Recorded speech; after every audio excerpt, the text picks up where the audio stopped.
Bonjour à tous, je vous invite à vous abonner à cette chaîne, à aimer, à partager, à commenter ces vidéos, c'est très important, c'est une manière de nous soutenir. Merci à vous tous. Et le jeudi, vous êtes ravis, c'est Nicolas Vidal. Bonjour Nicolas Vidal. Bonjour. Fondateur de Putsch Média, que se passe-t-il à la une de Putsch en ce moment? Plein de choses. Oui, ça, vous travaillez, hein. Oui, mais comme vous, ma chère Clémence, comme vous, en ce moment, il y a une grande entretien de Yvan Rioufol qui nous parle finalement des élites. Est-ce que le nouveau monde qui s'offre à nous a-t-il des élites suffisamment intéressantes, profondes pour le redresser et pour le prendre en main? Voilà, c'est les questions des élites, chers amis. Allez, on se précipite sur Putsch Média qu'on trouve sur quoi? putschmedia.com. Point média. Putsch.media. Putsch.media, voilà, c'est simple. Allez, tout de suite, notre invité vidéo.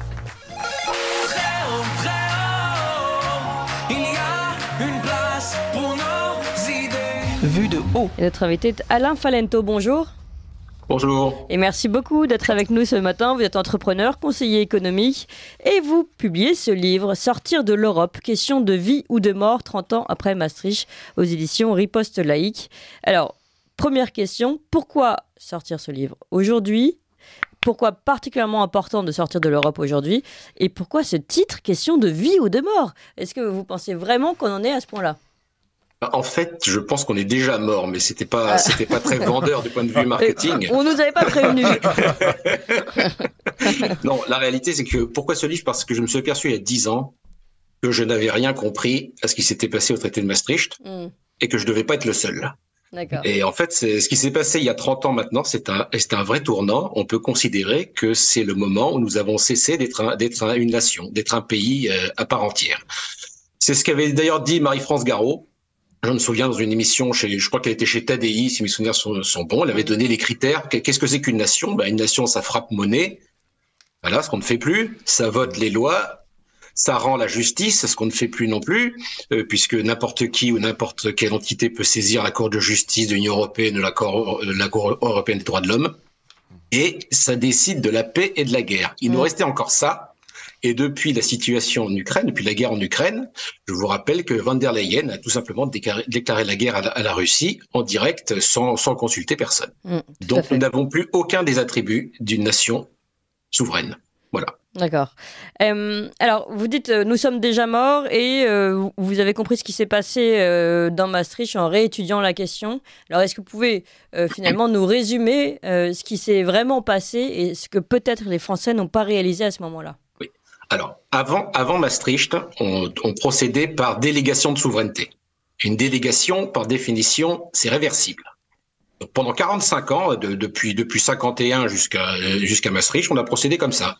Ça s'est étalé sur 45 ans. À partir de Maastricht, on fait rentrer l'Union européenne dans la Constitution. On a modifié notre Constitution. Et c'est ça, et j'ai compris ça en écoutant le discours de Philippe Séguin, du 5 mai 1992, qui a tenté d'alerter tout le monde. Mais à l'époque, évidemment, il faut se replacer dans le contexte technologique. Les seules sources d'information, c'était les informations le journal de 20 heures en famille sur France 2, quoi, sur Antenne 2 à l'époque d'ailleurs. Donc en fait, quasiment personne n'a compris ce qui se passait. Nous avons modifié notre constitution et donc on a fait un pas vers l'irréversibilité. Et ce qui était une délégation de souveraineté est devenu un transfert de souveraineté. Voilà. Et donc à partir de là, on peut considérer que nous avons cessé d'être un pays et qu'on ne peut plus désobéir, puisque en désobéissant à l'Union européenne, on désobéit à la Constitution. Et le président de la République est là pour garantir le respect de la Constitution. Nicolas Vidal. Bonjour Alain Falento, très heureux de pouvoir parler de cette grande confrérie de démocrates qu'est l'Union européenne chez Ursula von der Leyen, bien entendu. J'ai envie de vous poser une question tout de même. Vous parlez de Maastricht, c'est très intéressant. Effectivement, j'invite tous nos auditeurs à aller lire le discours de Philippe Séguin. Vous avez dit c'est de mai 1992, mais tout de même, quand même, sur Maastricht et également sur, rappelez-vous, le traité constitutionnel de 2005, il y avait eu quand même une opposition, même si les gens avaient voté sur le fil oui pour Maastricht. Finalement, on se rend compte que sur le traité constitutionnel, les gens ont voté non. Donc, il y avait quand même une forme de résistance. Moi, j'entends l'idée même que les gens ne comprenaient pas, ou du moins ne s'intéressaient pas, pour ma part, à cette question de traité extrêmement important qui nous dépossède notre souveraineté. Mais tout de même, on se rend compte que si on regarde froidement ça, il y avait quelque chose qui tenait de la résistance. Oui, mais c'est pour ça que si la question avait été posée correctement, pour Maastricht ou pour la Constitution, je suis sûr que le non l'aurait emporté. Je vous rappelle la question qui avait été posée pour Maastricht. Approuvez-vous le projet de loi soumis au peuple français par le président de la République autorisant la ratification du traité de l'Union européenne?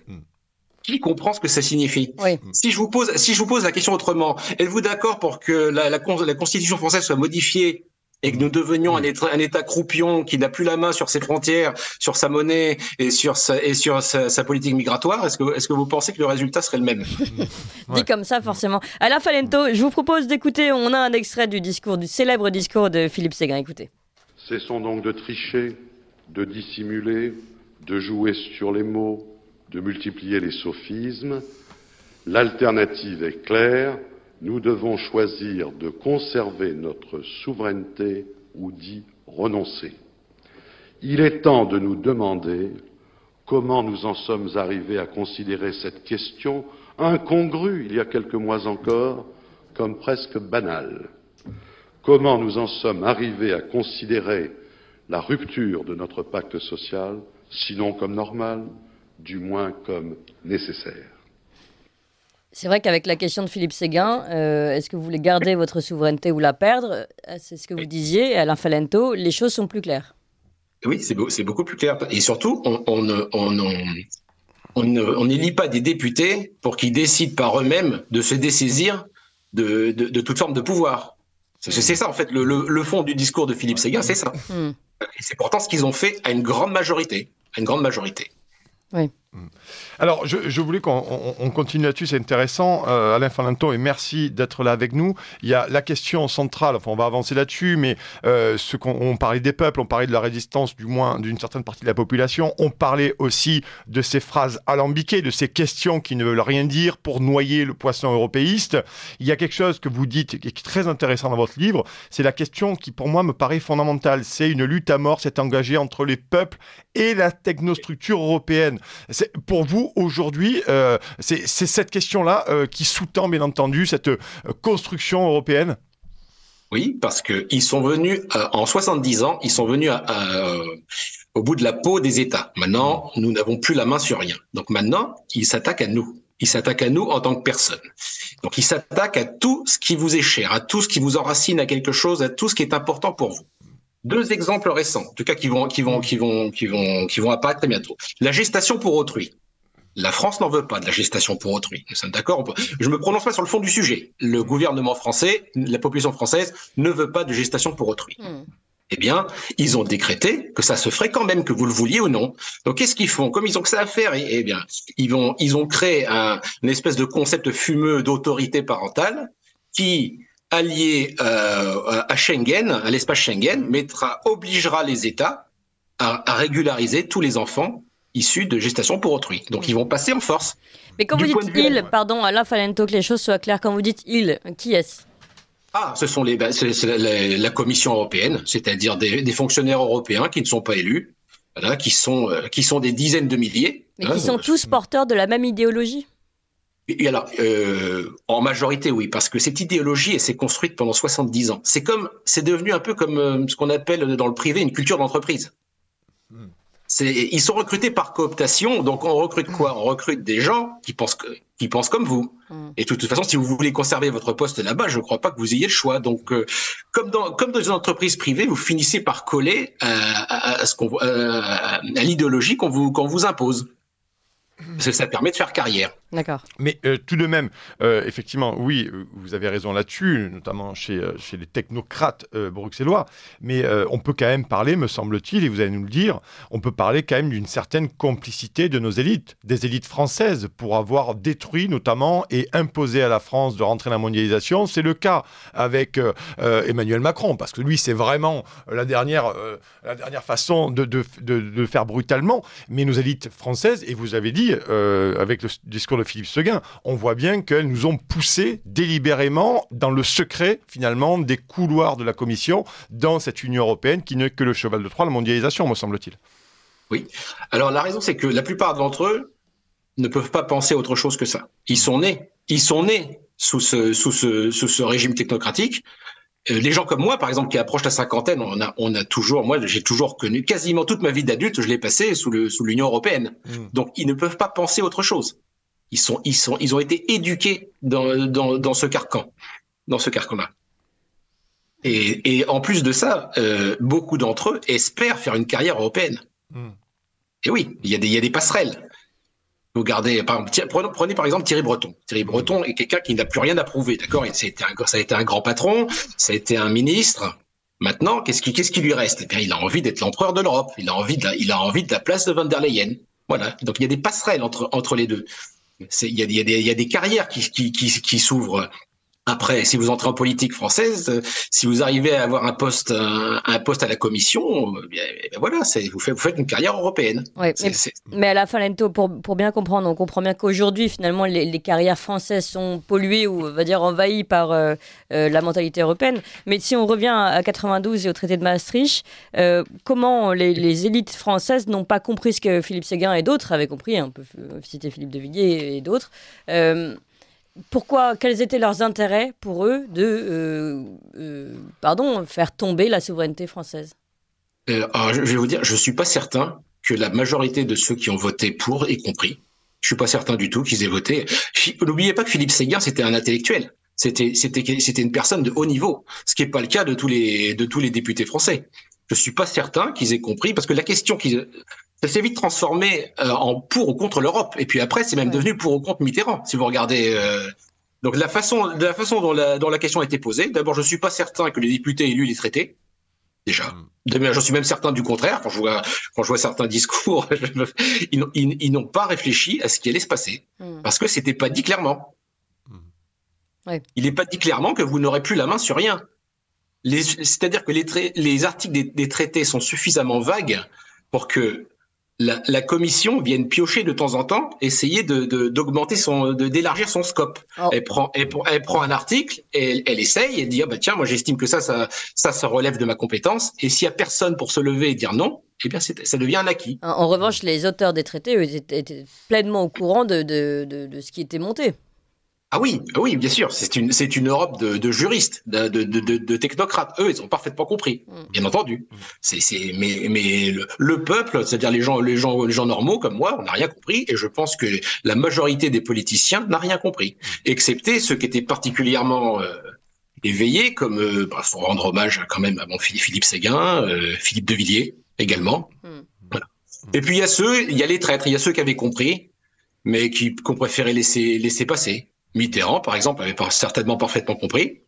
D'accord? Mais lui, c'était parce qu'il en avait absolument besoin pour sa postérité. Jacques Chirac, lui, a renoncé, parce que je vous rappelle que le même qui fait l'appel de Cochin en 78, c'est-à-dire Jacques Chirac, avec le parti de l'étranger, tout d'un coup, en 1992, il devient pro-maastrichtien. Bon, il a juste lâché l'affaire pour être élu, parce que pas anti-européen, mais être anti-Union européenne, eh bien, c'est pas facile et c'est pas porteur en termes de carrière politique. Oui, c'est pas la première fois ni la dernière que Jacques Chirac aura lâché l'affaire. Alors, j'ai une question, Alain Fanetto. On va essayer de se raccrocher rapidement à l'actualité. On va parler de cet horizon nouveau, ce monde des bisounours que nous promet le petit père des peuples, Emmanuel Macron, avec sa formidable réforme des retraites, sa langoureuse pleine de barbe à papa, la réforme des retraites. Oui. La question plus sérieusement, les gens donc ont voté, les Français, soyons précis, ont voté non en 2005 contre le traité constitutionnel. D'ailleurs, relisez, chers auditeurs, le traité du fonctionnement de l'Union européenne, le TFUE. Vous allez voir, c'est très éclairant. Finalement, on sait du moins que cette réforme des retraites est imposée par Bruxelles plus fortement depuis le plan de relance européen qui a été signé il y a quelques mois. Finalement, j'ai quand même l'impression, vous allez me dire si vous partagez mon avis, j'ai quand même l'impression que si jamais le peuple français pousse Emmanuel Macron au référendum, ce que je ne crois pas qu'il fera, mais peu importe, si jamais la tension sociale est trop forte, peut-être qu'il sera contraint à un moment donné d'aller sur le référendum. Est-ce que finalement, s'il y avait un référendum sur la réforme des retraites, est-ce que ça ne serait pas le match-retour du viol démocratique de 2005, de ce référendum pour lequel les Français ont voté non à 54%? Et là, sur la réforme des retraites, s'il y avait un référendum que les Français votent non, il y aura, à mon avis, peut-être quelque chose qui serait un match-retour et peut-être un juste retour des choses, parce que c'est ça l'idée aussi.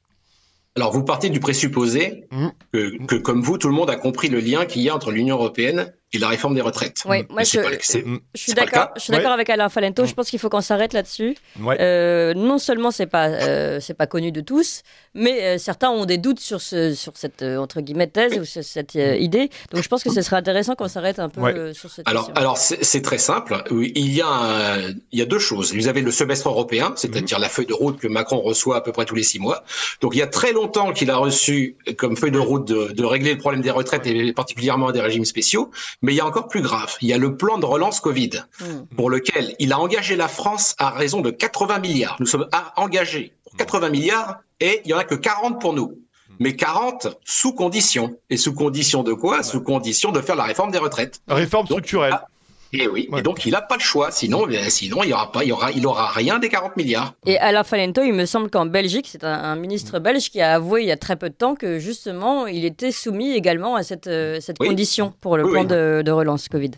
Oui, lui il l'a avoué, et voilà. Et l'Italie aussi, l'Italie hésite à en bénéficier pour cette raison, parce qu'elle serait obligée de faire des réformes particulièrement impopulaires. Donc en fait, malheureusement, je pense que la majorité de la population n'a pas conscience du lien entre l'appartenance à l'Union européenne, entre tous ces mécanismes iniques, et la nécessité pour Macron de mener à bout cette réforme qui fera coûte que coûte. Ce qui explique pourquoi Emmanuel Macron, bon, ce ne serait pas la première fois non plus, mais a retourné sa veste sur cette question-là également, puisqu'à la base, on a entendu son discours de 2017 où il expliquait que lui, jamais il ne toucherait à la retraite. Par contre, en 2022, il a dit clairement ce qu'il ferait. Donc tous ceux qui ont voté, tous ceux qui ont appelé, qui sont dans la rue maintenant, qui ont appelé à voter pour lui, je le rappelle, pour faire barrage au Front National, qui lui ne proposait pas de réforme des retraites. Oui. Donc tous ces gens-là qui ont appelé à voter pour lui sont maintenant dans la rue alors qu'ils savaient parfaitement à quoi s'attendre. Oui. Oui, c'est ce qui est intéressant, effectivement, vous avez raison, notamment sur les syndicats, on pense à la CGT, on pense à la CFDT, mais on se rend compte que dans les prises de parole des syndicats, notamment Philippe Martinez, qui vient s'exprimer laborieusement dans certains médias, on se rend compte que ça me frappe à chaque fois, qu'il n'y a aucune mention dans ces interventions de Bruxelles, de l'Union européenne. Il ne parle jamais de la réforme des retraites comme injonction bruxelloise. Jamais. Alors que mais Jean-Luc Mélenchon l'a fait mardi à Marseille. Il a dit que c'était la Commission européenne. Et là, il y a un petit changement quand même. Bien, pour les syndicats, c'est normal. Vous avez vu cette histoire de corruption, ces pauvres abrutis qu'on a attrapés à Bruxelles avec 600 000 euros, 1 million d'euros, parce que faut savoir quand même que c'est les plus idiots qu'on a attrapés. C'est ceux qui savent pas comment faire. C'est de la magouille d'agents de joueurs de foot. Laisser 600 000 balles dans un panier à linge, c'est sûr que bon. Il y a des méthodes, je vous garantis, il y a des méthodes beaucoup plus sophistiquées. Parmi eux, vous avez le représentant des syndicats européens, si mes souvenirs sont. Ou l'ancien représentant des syndicats, oui. Et oui. Et il faut savoir que la gamelle est assez grande pour tout le monde. Oui. Et que les syndicats français vont manger régulièrement. Ils sont très contents avec la gamelle européenne parce qu'ils peuvent certainement pas vivre de leurs adhérents en France. C'est pas comme en Allemagne. En Allemagne, tout le monde est syndiqué. En France, de près ce que je sais, c'est pas le cas. Ça leur permettrait pas de faire grand chose avec les cotisations. Donc voilà la raison. Ils sont très contents avec l'Union européenne, les syndicats français. Tout va bien pour eux. Oui. En tout cas, non, mais ce qui est intéressant, c'est qu'on voit ce vaste système, on va dire organisé en fait, d'une marche en avant de l'Europe. Mais la question est finalement, Nicolas Vidal commençait à toucher du doigt en parlant de référendum. On a l'impression que de toute façon, quand on vote non, ça passe quand même. Alors, quelle est la porte de sortie aujourd'hui? Vous parlez de sortir de l'UE, mais par quels moyens? Alors, il y a plusieurs possibilités. Déjà, il faut une volonté. Il faut une volonté de sortir. Il faut déjà que tout le monde prenne conscience de la nécessité. Il faut que tout le monde prenne conscience de la chaîne de causalité qu'il y a entre les problèmes qu'ils rencontrent au quotidien, que ce soit le chômage, la fermeture de leur usine, même l'inflation, et puis l'appartenance à l'Union européenne et à la zone euro. Et ensuite, il y a un problème d'offre politique. Parce que ça peut se faire que politiquement. Et c'est là qu'il y a un vrai problème. Actuellement, il n'y a aucun souverainiste qui ne puisse se présenter aux élections présidentielles. Oui, tout à fait. Donc, le premier entrant sur le marché du souverainisme, si je puis dire, c'était François Asselineau et l'UPR. Donc, François Asselineau, c'est vrai, qui est un intellectuel, qui est une personne extrêmement cultivée, qui connaît très bien, un fin connaisseur des traités. Oui. Voilà, c'était le premier à mettre en place toute une bibliothèque avec des documents accessibles pour tout le monde. On lui doit énormément. Mais François Asselineau, malheureusement, je pense qu'il est comme il est le. Si vous voulez, je peux me permettre une analogie, c'est le Yahoo du souverainisme, si vous voulez. Premier entrant sur le marché, mais c'est pas lui qui va remporter la mise, c'est Google. Et je pense que c'est ça ce qu'il veut pas comprendre. Et pourquoi il en est là? Eh ben, je pense simplement qu'il a raison sur tout, sauf sur l'essentiel au sens littéral du terme. Parce que pour lui, le problème de l'immigration, et je parle pas de l'immigration norvégienne, qui est chère à François Hollande, c'est ça qui semblait le préoccuper, l'immigration norvégienne lors du débat contre Sarkozy. L'immigration maghrébine, subsaharienne et principalement musulmane. Pour François Asselineau, ça n'existe pas. C'est un non-problème. Pour lui, on règle d'abord le problème européen et après on discute entre nous. Mais pour la majorité de mes compatriotes, je pense, ce sont deux problèmes consubstantiels. Parce que ça sert à rien de s'intéresser au problème des retraites s'il n'y a plus de retraite. Je veux dire, si la France devient une vaste Seine-Saint-Denis, d'accord, il y aura plus de retraite, il y aura plus de chômage, tous les systèmes sociaux que vous connaissez disparaîtront. Oui, ce qui est très intéressant à la Falento dans le tableau politique que vous nous présentez, c'est qu'aujourd'hui on a l'impression qu'on a plusieurs partis politiques, d'ailleurs plutôt à droite. Certains sont très concentrés sur la question identitaire, dont vous parlez en second plan, et d'autres très concentrés sur la question souverainiste, comme par exemple Asselineau, sans parler de l'autre. On a l'impression, et bon, je ne sais pas où se place d'ailleurs le Rassemblement national là-dedans, mais en tout cas on a l'impression que finalement qu'il n'y a pas de dialogue il n'y a pas pour le moment de jonction entre ces deux causes. Ben non, parce qu'ils sont pas d'accord sur l'essentiel. Moi, je pense que ce que Macron appelle pudiquement la mutation démographique de la France, que moi j'appellerais plutôt un envahissement, mais bon, chacun prend le vocabulaire qu'il veut. Pour une grande partie des souverainistes comme l'UPR, tout ça n'existe pas. Ce n'est pas un problème. Et pour ceux qui se sentent concernés par l'identité française, ils ne comprennent pas ou ils ne veulent pas comprendre qu'on peut pas avoir une vision propre de l'identité française et en même temps appartenir à l'Union européenne. Dans mon livre, je donne un extrait d'un document de travail que j'ai trouvé sur Internet du Parlement européen qui commence à s'intéresser à ce problème d'identité européenne. Qu'est-ce qu'il est dit? Il est dit que toute réflexion sur l'identité européenne doit prendre en compte la dimension musulmane. Et ensuite, il est dit, beaucoup plus grave, qu'il faut éduquer les populations européennes non musulmanes à la complexité et à la réalité musulmane. Bon, si c'est clair, je pense. Moi, en ce qui me concerne, je pense représenter un certain nombre de Français. Ça ne m'intéresse pas, la complexité musulmane. Je ne veux pas que la réalité musulmane ait la moindre influence sur ma vie quotidienne. Et je ne veux pas, parce que par éduquer, c'est rééduquer, entendons-nous bien. Je ne veux pas être rééduqué par un fonctionnaire estonien.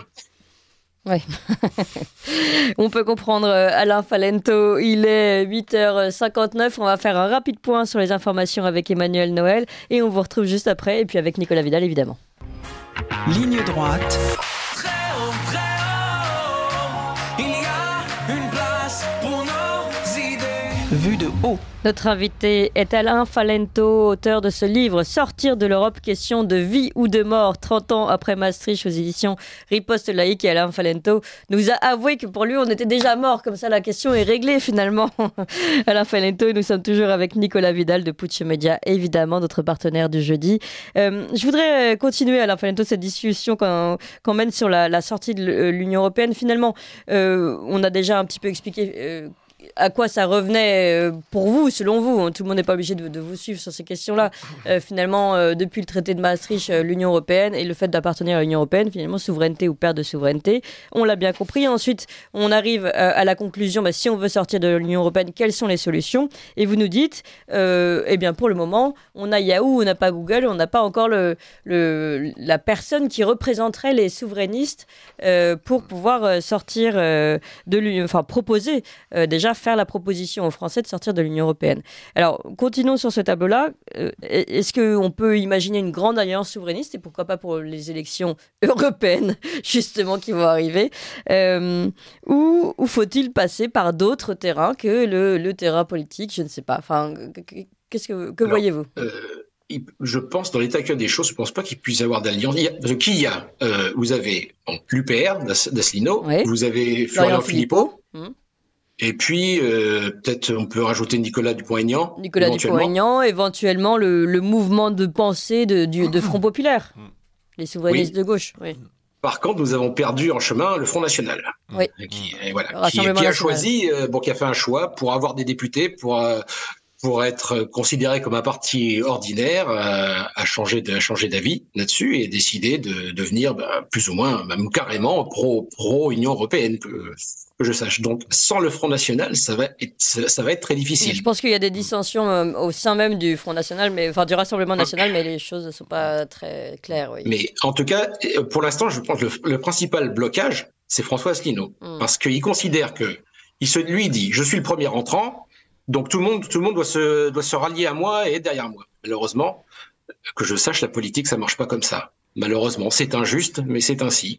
Et il y a fort à parier que celui qui sera la tête de pont du souverainisme, c'est quelqu'un qu'on connaît pas encore, ou un traître, ou qui aura trahi les Républicains, et qui aura été européiste et qui va devenir souverainiste. Mais c'est comme ça. Ouais. Mais vraisemblablement, ce sera pas François Asselineau. Alain Falento, je dois faire un mea culpa. On a oublié, pourtant on le reçoit souvent ici, Charles-Henri Gallois et son mouvement pour le Frexit. Oui. Voilà. Pour qu'on n'oublie personne dans le tableau. Oui. Donc, pour l'instant, d'un point de vue politique, je pense que c'est pas possible. Oui. Alain Falento, j'ai une question à vous poser là-dessus parce que vous abordez vraiment, on aborde sur cette émission le problème de fond comme d'habitude d'ailleurs, et tant mieux. Finalement, on se rend compte que les partis politiques ou les gens qui réfléchissent sur ces questions n'arrivent pas à faire l'alliage entre souveraineté et identité. Vous avez évoqué ce problème-là, c'est-à-dire qu'il n'y a pas d'identité sans souveraineté et vice-versa. Et on se rend compte que même un Éric Zemmour, ou Marine Le Pen. Bon, Marine Le Pen, je pense que c'est pour d'autres raisons plus électoralistes. Mais Éric Zemmour, notamment, lui, par exemple, veut la réforme des retraites. Donc, on voit bien qu'il y a toujours un problème. C'est pas qu'il ne croit pas à la souveraineté, c'est qu'il pense que c'est, à mon sens, pas une urgence et que l'identité vient en delà. Est-ce que vous pensez, vous aussi, qu'il est possible qu'à un moment donné, un parti politique, une formation politique ou des intellectuels puissent, à un moment donné, aller plus loin dans cette réflexion-là et arrivent à intellectualiser et à mettre en place et à articuler surtout cet alliage qui me semble le plus adapté entre souveraineté, identité. Vous en avez un peu parlé tout à l'heure. Dans le cas de Zemmour, je pense qu'il livre pas le fond de sa pensée. Oui. Je suis persuadé c'est quand même un intellectuel de haut niveau, Éric Zemmour. Il sait très bien ce qu'il en est. Simplement, il a envie de faire augmenter son score aux élections. Donc, je pense que pour l'instant, il reste un peu dans l'ombre. Mais il est quand même, Éric Zemmour, il est aussi pour la réforme des retraites. Donc, il est vraiment dans la continuité de la politique européenne. Et pour la capitalisation. Ouais. Alors la réforme des retraites, qu'est-ce que vous voulez que je vous dise ? La réforme des retraites, en quoi c'est urgent ? J'aurais qu'on m'explique en quoi c'est urgent financièrement. On parle de quelques dizaines de milliards. On parle de quelques dizaines de milliards par an. Alors c'est beaucoup d'argent, je suis d'accord, mais vu ce qu'on emprunte chaque année, c'est rien. Et vu le taux de fraude sociale aussi dans ce pays et la fraude aux cartes vitales, je pense qu'il y a deux, trois sous-sous à récupérer à droite à gauche quand même. Et puis, je vous rappelle que nous versons à l'Union européenne 29 milliards ou 30 milliards par an. Voilà. Eh bien, on pourrait parfaitement prendre 2/3 de cette somme, les réinjecter dans le système des retraites et on mettrait pas le pays à feu et à sang. Et ensuite, vous voyez, moi qui connais bien l'Allemagne, je pose la question suivante. Qu'est-ce que ça veut dire ? Faut pas confondre l'outil et l'objectif. Qu'est-ce que ça veut dire être un pays riche ? Est-ce que c'est faire travailler, comme en Allemagne, les gens jusqu'à 70 ans et leur faire livrer des pizzas le week-end pour pouvoir compléter leur retraite ? Ou est-ce que ça veut dire dépenser, s'il le faut, 15% du PIB afin que les gens aient une retraite décente à la fin de leur carrière ? Je pense qu'il y a une confusion entre l'objectif et l'outil en ce qui concerne la réforme des retraites. Oui, et puis on n'est pas Nicolas, si on s'occupait sérieusement de la fraude sociale, je suis intimement persuadé, d'après les calculs de Monsieur Pratt, on pourrait récupérer quelques dizaines de milliards sans problème. Donc, sincèrement, je pense que c'est un faux problème, ces retraites. Alors, on voit tout de même, et c'est la réponse de beaucoup de personnes qui nous disent, finalement, on peut quand même régler pas mal de questions à l'intérieur de l'Europe. Regardez ce que fait la Hongrie, par exemple, aujourd'hui. D'autres citent l'exemple de Mélanie. Je ne suis pas sûre que ce soit le meilleur exemple. Aujourd'hui, quand on voit les résultats, par exemple, par rapport à l'immigration qui sont tombés il y a peu de temps, Giorgia Meloni, finalement, n'a rien réglé sur la question migratoire, malgré ses discours très forts sur ce sujet. Mais par exemple, la Hongrie, on voit, où d'autres peuvent imposer leur manière de voir, et peut-être qu'il pourrait y avoir un groupe, le groupe de Visegrad ou d'autres, de résistance à l'Union européenne au sein même de cette union. Dans le cas de Mélanie, c'était prévisible. Je veux dire, dès qu'elle est entrée en fonction, probablement un fonctionnaire du ministère des Finances est venu lui exposer la situation et lui expliquer ce qu'il en était si elle comptait mettre en œuvre, si elle comptait s'opposer à l'Union européenne. La Banque centrale européenne détient un tiers de la dette de l'Italie et la Banque centrale européenne décide des taux d'emprunt de l'Italie. Donc elle n'a pas le choix. La première chose qu'elle a fait, c'est aller. Elle est tenue par ses dettes. Elle est tenue par ses dettes. Et nous aussi. Nous, pareil, 25% pour nous, c'est la même chose. Donc, elle est allée rassurer tout le monde sur son otanisme et sur son européisme. Et donc, en matière d'immigration, au lieu de prendre 4 bateaux sur 4, elle en prend 3 sur 4. Et le 4e, elle le renvoie en France. Voilà, c'est ça la politique de Mélanie. Maintenant, elle est rentrée dans le rang, comme le Front National est rentré dans le rang à l'Assemblée nationale. Exactement pareil. Alors, donc, en ce qui concerne le club de Visegrad, alors, je suis désolé de vous dire, je sais que c'est des gens qui sont très appréciés dans les milieux de droite, mais ces pays vivent à nos crochets. Il faut quand même le savoir. D'accord ? Nous finançons par la fermeture de nos usines et par nos fonds structurels certains pays qui sont, pour certains d'entre eux, des kleptocraties. D'accord ? Si vous regardez la Hongrie, je suis désolé de vous dire que si vous regardez qui sont les milliardaires hongrois, et en combien de temps ils ont fait leur fortune, vous voyez ce que c'est le népotisme et la kleptocratie. Donc moi, ça me dérange pas si les peuples sont contents avec les dirigeants qu'ils ont. C'est vrai, ils contrôlent l'immigration, ils ont un certain nombre de valeurs en commun avec nous, mais la question qui se pose à nous, c'est est-ce qu'on a vocation à financer ces gens-là aux dépens de nos entreprises et aux dépens de notre industrie. Oui. Et donc, on arrive à la fin du tableau. Vous nous disiez tout à l'heure, finalement, le moyen politique, vous ne le voyez pas. Alors, on arrive à où ? Quelle solution ? Je pense que ça ne va pas encore assez mal socialement. Voilà, ça, c'est ma théorie. Comme j'ai déjà dit à Nicolas dans une autre interview, c'est qu'il y a une certaine classe sociale qui se sent immunisée contre les méfaits de l'Union européenne. Donc, les pauvres, eux, ils sont déjà rincés. Les pauvres, ils ont déjà tout perdu. Pour eux, c'est terminé. Eux, ils ont compris que quelque chose fonctionne pas. Par contre, la classe sociale de la petite bourgeoisie, de ceux qui gagnent quelques SMIC par mois, qui pensent qu'ils sont pas remplaçables, qu'ils sont pas substituables, qui pensent que la situation telle qu'elle est va leur bénéficier pour l'éternité, n'ont pas encore pris conscience qu'ils sont à une enjambée de la misère. Et que un service comptabilité, ça se ferme beaucoup plus vite qu'une usine. Voilà. Et donc, quand ces gens-là seront impactés dans leur quotidien, dans leur niveau de vie, là, tout deviendra possible. Oui, ça commence à arriver, ça, l'infalento, quand même, à grande échelle. Oui. On le voit notamment avec les questions d'énergie qui sont également liées à l'Europe.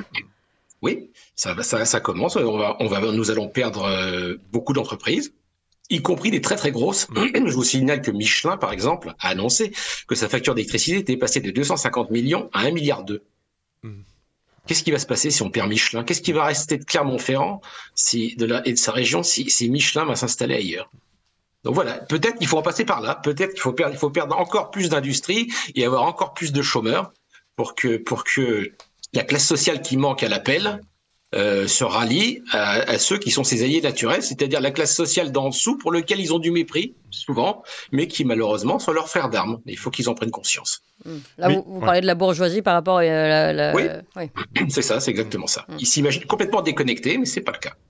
Mais Alain Falento, il y a quelque chose d'intéressant. Vous parlez du marché européen de l'énergie, qui est une escroquerie, un scandale sans nom. Mais ces gens, en fait, ils sont prêts à envoyer la France dans le mur, concrètement, en ne sortant pas du marché européen de l'énergie, tout en, vous l'avez dit, en prenant le risque, même pas qu'en prenant le risque, en acceptant finalement, benoîtement, d'avoir des dizaines de milliers ou des centaines de milliers de fermetures d'entreprises plus ou moins grosses, TPE, PME, artisans, et vous l'avez dit aussi, moyennes industries, industrie moyenne, vous avez parlé, Michelin, on a la catégorie au-dessus.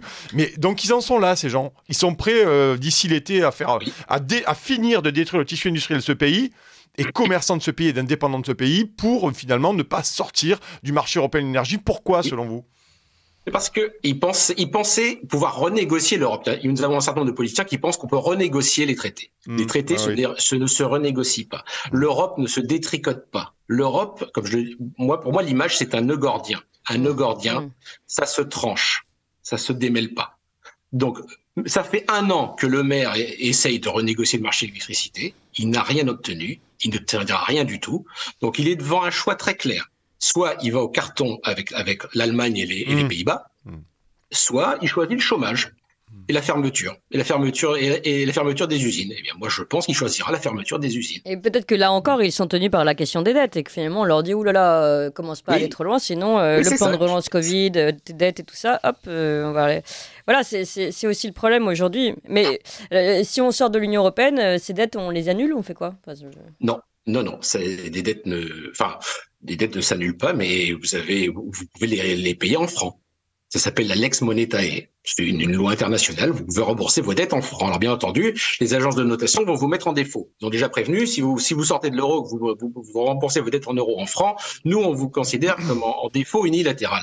Et c'est pour ça qu'il faut remettre en route la Banque de France et le circuit du Trésor. C'est tout à fait possible. Il y a déjà des économistes qui ont travaillé là-dessus. Il y a Jacques Sapir, il a déjà un plan déjà tout prêt qui tient parfaitement la route. C'est vrai. De l'autre côté de la Manche, il y a un pays en tout point similaire à nous en termes de population et de PIB. Oui, on nous dit que c'est la catastrophe. Oui, enfin, s'il y a une catastrophe, c'est dû aux politiciens qui choisissent et certainement pas à la sortie de l'Union européenne. C'est différent. Mais ces gens-là, que je sache, sont assez grands pour gérer leur monnaie. La livre sterling ne disparaîtra jamais, nous sommes d'accord. Elle est consubstantielle au peuple anglais.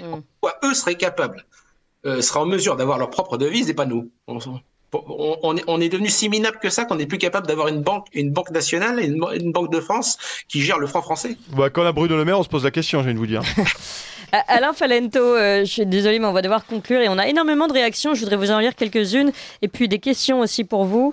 Alors, des personnes qui réagissent, François par exemple, qui nous écrit « Continuer à croire que les choses peuvent changer, que le vote peut changer les choses est une chimère d'intellectuels.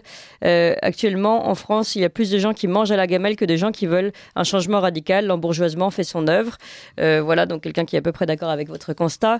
Et il y en a d'autres qui disent « Moi, je suis né avec la Tour Eiffel et c'est pas pour ça que je trouve ça moche.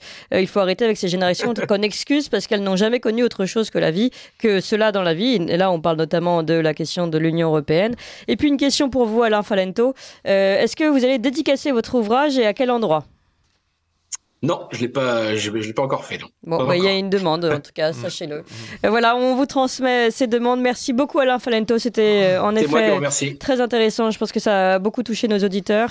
Peut-être qu'on fera une suite, on verra. En tout cas, je le rappelle, en attendant votre livre à lire, Sortir de l'Europe, question de vie ou de mort, 30 ans après Maastricht, aux éditions Riposte Laïque.